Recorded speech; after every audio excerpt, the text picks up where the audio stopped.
আপোনালোকৰ মাজত আৰু এটা ভিডিঅ' আনিছোঁ। SBI বেংকৰ ফালৰ পৰা নটিফিকেশ্যন ওলাই গৈছে, আপোনালোকে এপ্লাই কৰিব পাৰে। টোটাল পোষ্ট আছে 13,000। অসমৰ সকলো ল'ৰা ছোৱালীৰ বাবে এপ্লাই কৰিব পাৰিব। ইয়াত কি আছে, কোনো ধৰণৰ এক্সাম নহয়, ইয়াত কোনো ধৰণৰ ফিজ নলয়। ডাইৰেক্ট তোমালোকক কেছ ইণ্টাৰভিউ হ'ব, তাৰপিছত ডকুমেণ্ট ভেৰিফিকেশ্যন হ'ব, তাৰপিছত মানে চিলেকশ্যন প্ৰচেছটো গোটেই এটা ভিডিঅ'তে কৈ দি আছোঁ, আপোনালোকে ভিডিঅ'টো শেষলৈ চাই থাকিব।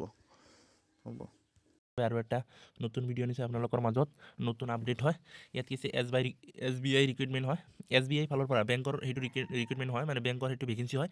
SBI যিটো ষ্টেট বেংক হয়, তাৰ পৰা কি আছে, কেইবা হাজাৰ পদ মুকলি কৰিছে আপোনালোকৰ বাবে, সেইটো ভাল খবৰ।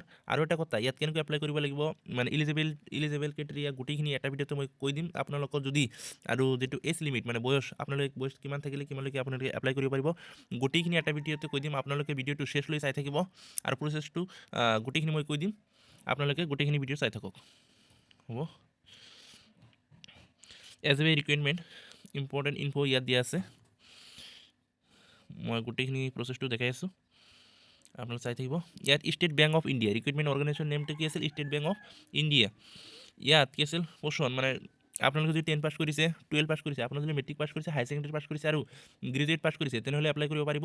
আৰু জব লোকেশ্যন কি আছে, লোকেশ্যন অল অভাৰ ইণ্ডিয়া, গোটেই ভাৰতবৰ্ষত হয়, আপোনালোকে অসমতো পাব পাৰে। অসমৰ ল'ৰা ছোৱালী সকলোৱে ইয়াত এপ্লাই কৰিব পাৰিব। আৰু দেখাই আছোঁ গোটেইখিনি। ইয়াৰ টোটাল পোষ্ট আছে 13,750টা, টোটাল পোষ্ট আছে 13,750। ইয়াৰ যিটো চিলেকশ্যন যিটো প্ৰচেছ হ'ব, প্ৰথমত কি হ'ব, ইণ্টাৰভিউ হ'ব, তাৰপিছত ডকুমেণ্ট ভেৰিফিকেশ্যন, তাৰপিছত জইনিং। মানে ইয়াত কোনো এক্সাম নহয়, ডাইৰেক্ট কি হ'ব, ইণ্টাৰভিউ হ'ব, তাৰপিছত ডকুমেণ্ট ভেৰিফিকেশ্যন হ'ব। টোটাল পোষ্ট 13,750টা পোষ্ট আছে ইয়াত, ষ্টেট বেংকৰ হয়, SBI।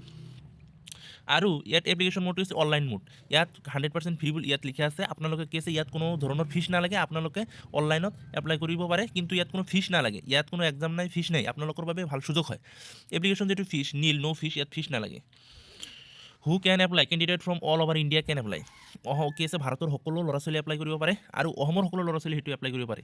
আপোনালোকে যিটো জব লোকেশ্যন অল ইণ্ডিয়াৰ কি আছে, ইণ্ডিয়াৰ কোন জেগাত তোমালোকক দিব ঠিক নাই, অসমতো দিব পাৰে, অসমৰ অথবা আপোনালোকৰ গাঁও অঞ্চলতো দিব পাৰে। SBI ৰিক্ৰুইটমেণ্ট এজ যিটো লিমিট হয়, সেইটো কৈ দি আছোঁ। এজ লিমিট কিমান আছে, all candidates apply for this question SBI age যিটো 18 পৰা কি আছিল 45 বছৰলৈকে আপোনালোকে এপ্লাই কৰিব পাৰিব। যাৰ বয়স কি আছে 18 আছে, 18 পৰা 45 বছৰলৈকে এপ্লাই কৰিব। যদি আপোনালোকে 10 পাছ কৰিছে, 12 পাছ কৰিছে, মানে হায়াৰ ছেকেণ্ডেৰী পাছ কৰিছে, মেট্ৰিক পাছ কৰিছে, অথবা গ্ৰেজুৱেশ্যন BA কমপ্লিট কৰিছে, তেনেহ'লে আপোনালোকে সেই পষ্টৰ বাবে ইলিজিবল হয়, এপ্লাই কৰিব পাৰিব। আৰু আপোনালোকৰ বাবে কি আছে, সেইটো মানে বহুত ভাল খবৰ হয়। আৰু আপোনালোকে যদি ভিডিঅ'টো চাই ভাল পায়, তেনেহ'লে লাইক আৰু ছাবস্ক্ৰাইব কৰি দিব, আৰু ডিছক্ৰিপশ্যনত মই লিংকটো দি দিম আপোনালোকক। হ'ব, চাই থাকক গোটেইখিনি। ইয়াত 18 পৰা 45 বছৰলৈকে ইয়াত দিয়া আছে। আৰু মানে যিটো চেলাৰী হয়, কি আছে, given monthly salary according to দিয়াৰ কোৱালিফিকেশ্যন, আপোনালোকৰ এক্সপিৰিয়েঞ্চ আৰু কোৱালিফিকেশ্যনৰ ওপৰত তেওঁলোকে ডিপেণ্ড কৰি কি আছে চেলাৰীটো দিব। ইয়াত ফৰ এক্সাম্পল দি তোমালোকক কৈছে যে কি আছে 19 কৈছে, for example all candidate selected for this post receive a salary ranging for 19,900 to কি আছে 63,000 63,200 পাৰ মান্থ। তেওঁলোকে ইয়াৰ ভিতৰতে দিব, 19,000 পৰা ষ্টাৰ্ট কৰিব, 63,000লৈকে দিব। আপোনালোকৰ এক্সপিৰিয়েঞ্চ আৰু কোৱালিফিকেশ্যনৰ ওপৰত সেইটো দিব। আপোনালোকে 10 পাছ কৰিছে, তেনেহ'লে কেনেকৈ দিব ইমান টকা? আপোনালোকে যদি 10 পাছ কৰিছে, আপোনালোকক 63,000 দিব নেকি? নিদিয়ে। আপোনালোকে আছে আৰু কোৱালিফিকেশ্যন, আপোনালোকে যদি হায়াৰ ছেকেণ্ডেৰী পাছ কৰিছে, গ্ৰেজুৱেশ্যন কৰিছে, তেনেহ'লে গ্ৰেজুৱেশ্যন কৰিছে, মানে BA কমপ্লিট কৰিছে, তেনেহ'লে দিব। আৰু এক্সপিৰিয়েঞ্চ চাৰ্টিফিকেট আৰু ভাল, তোমালোকক কাম হিচাপত টকাটো দিব। আৰু ইয়াত কি আছে, যিটো এডুকেশ্যন কোৱালিফিকেশ্যন হয়, মই এবাৰ কৈ দিছোঁ আৰু এবাৰ কৈ আছোঁ। ইয়াত এডুকেশ্যন কোৱালিফিকেশ্যন আপোনালোকে যদি 10 পাছ কৰিছে, 12 পাছ কৰিছে, আৰু কি আছে গ্ৰেজুৱেট কমপ্লিট কৰিছে, মানে মেট্ৰিক, হায়াৰ ছেকেণ্ডেৰী অথবা BA কমপ্লিট কৰিছে, তেনেহ'লে আপোনালোকৰ সেই পোষ্টবিলাকৰ গোটেই পোষ্টবিলাকৰ কাৰণে কি ইলিজিবল হয়। আৰু ইয়াত দেখা all interest candidate applying under the UR OBC EWS category no need pay. ইয়াত EWS মানে জেনাৰেল OBC ST SCৰ কাৰণে কোনো কিছু ফিজ নালাগে। ইয়াত ডাইৰেক্ট আপোনালোকে অনলাইন এপ্লাই কৰি দিব। তাৰপিছত কি আছে, ইয়াত কোনো এক্সাম নহয়, ইণ্টাৰভিউ হ'ব, আপোনালোকক মাতিব, তেতিয়া আপোনালোকে ইণ্টাৰভিউ দিব, ডকুমেণ্ট ভেৰিফিকেশ্যন হ'ব, তেতিয়া আপোনালোকক জইনিং দিব ডাইৰেক্ট। ইয়াত দেখা UR OBC EWS নীল, ST SC PWD নীল। ইয়াত যিটো আছে ৰিকুৱাৰমেণ্ট ডকুমেণ্ট কি লাগে গোটেইখিনি ইয়াত দিছে, আপোনালোকে চাই ল'ব পাৰে। আধাৰ কাৰ্ড লাগিব, কাষ্ট চাৰ্টিফিকেট যদি থাকে তেনেহ'লে আপোনালোকে দি দিব, registered mobile number, voter ID, resident certificate, qualification certificate, passport size photo, signature. আপোনালোকে যদি কি আছে PRC থাকে, PRC অথবা ডমিচিয়েল যদি থাকে তেনেহ'লে দিব লাগিব, কিয়নো সেইটো চেণ্ট্ৰেল লেভেলৰ মানে হয়, অল ইণ্ডিয়া অভাৰ যিহেতু কৈছে ইয়াত।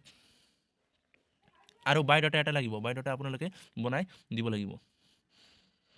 আৰু SBI ৰিক্ৰুইটমেণ্ট 2026 চিলেকশ্যন যিটো প্ৰচেছ হয়, ইণ্টাৰভিউ হ'ব, মানে ৰিচিভ এপ্লিকেশ্যন আপোনালোকে অনলাইন এপ্লাই কৰিব, ৰিচিভ কৰিব, তাৰপিছত ইণ্টাৰভিউ হ'ব, ডকুমেণ্ট ভেৰিফিকেশ্যন হ'ব, তাৰপিছত কি আছে ট্ৰেইনিং আপোনালোকে হ'ব, ডাইৰেক্ট জইনিং কৰি তেওঁলোকে ট্ৰেইনিং ল'ব, ডাইৰেক্ট জইনিং কৰি কি আছে ট্ৰেইনিং।